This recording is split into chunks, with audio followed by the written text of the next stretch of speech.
சர்க்கம் 66. சூடாமணியை கண்டு ராமன் துக்கித்தது. ஆரம்ப ஸ்லோகம்.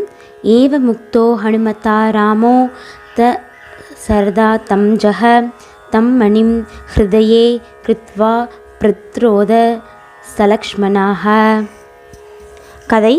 ஹனுமான் இப்படி சொல்லி சூடாமணியை கொடுத்தவுடன் ரகுவீரன் அதை மார்போடணைத்து அடங்காத பிரீத்தியுடன் பார்த்து பூர்வ ஞாபகத்தால் துக்கம் மேலிட்டு கண்ணீர் கண்களை மறைக்க சூடாமணியை பார்க்க முடியாமல் சுக்ரீவனை நோக்கி, நண்பனே, கன்றிடத்தில் வைத்த பிரியத்தால் பசு எப்படி பாலை பெருக்குமோ அப்படி இந்த சூடாமணியை பார்த்தவுடன் என் ஹிருதயம் உருகுகிறது.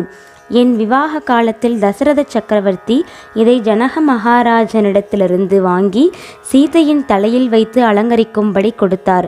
அப்படியே சீதையின் மாதா அதை சூட்டினாள். உடனே இந்த ஆபரணம் முன்னைவிட அதிகமாய் பிரகாசித்தது. இந்த உத்தம ரத்னம் சமுத்திரத்திலிருந்து உண்டானது. சாதுக்களால் பூஜிக்கப்பட்டது. இதை தேவேந்திரன் முன்னொரு காலத்தில் ஜனகர் செய்த யஜ்ஞத்தால் சந்தோஷித்து அவருக்கு வெகுமதியாக கொடுத்தான். இதை கண்டவுடன் என் பிதாவையும் மகாத்மாவான ஜனகரையும் பார்த்தது போல் ஆயிற்று. இது என் சீதையின் சிரசில் அழகாய் விளங்கும் ஆபரணமல்லவா? இதை பார்த்தவுடன் அவளையே அடைந்தது போல் எண்ணுகிறேன். ஹனுமானே, சீதை என்ன சொன்னாள் அதையே அடிக்கடி சொல். தாகத்தால் தவிப்பவனுக்கு குளிர்ந்த ஜலம் கிடைத்தால் எப்படியோ அப்படி அவளுடைய வார்த்தைகள் என் தாபத்தை தணிக்கின்றன. லக்ஷ்மணா, இந்த ஆபரணத்தை சீதையின் சிரசில் பார்த்துவிட்டு இப்பொழுது சீதை இல்லாமல் இதை மாத்திரம் பார்க்கும்படி நேர்ந்ததே, இதைவிட கஷ்டம் உண்டோ? சீதை 1 மாதம் வரையில் பிழைத்திருப்பாள் என்றால் அவள் தீர்க்க ஆயுளுள்ளவள் என்றே சொல்ல வேண்டும். ஏனென்றால் அழகான கண்களை உடைய ஜானகியை பாராமல் 1 நிமிஷம் கூட பிழைத்திருக்க மாட்டேன். ஹனுமானே, சீதையை எவ்விடத்தில் கண்டாயோ அவ்விடத்திற்கு என்னையும் அழைத்து செல். சீதையின் வித்தாந்தம் தெரிந்த பிறகு ஒரு க்ஷணம் கூட இங்கு இருக்க மாட்டேன். அழகில் நிகரற்றவள், சுபாவமாய் மிகவும் பயந்தவள், சிரேஷ்டமான பதிவிரதை.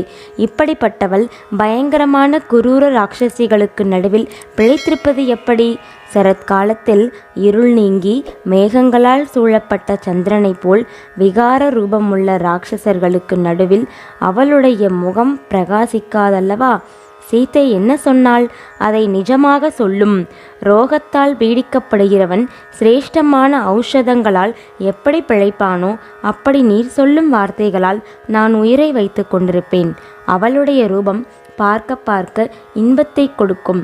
அவளுடைய வார்த்தைகள் கேட்க கேட்க அமிர்த தாரையை போலிருக்கும். என்னை விட்டு பிரிந்து தவிக்கும் சீதை என்ன சொன்னாள் என்று மிகவும் தீனமாய் கேட்டார். முடிவு ஸ்லோகம். மதுரா மதுராலாபாக்யமாக மம பாமினி மத்விஹீனா வராரோஹோ ஹனுமத் கதயஸ்வமே. சர்க்கம் 66 முடிந்தது.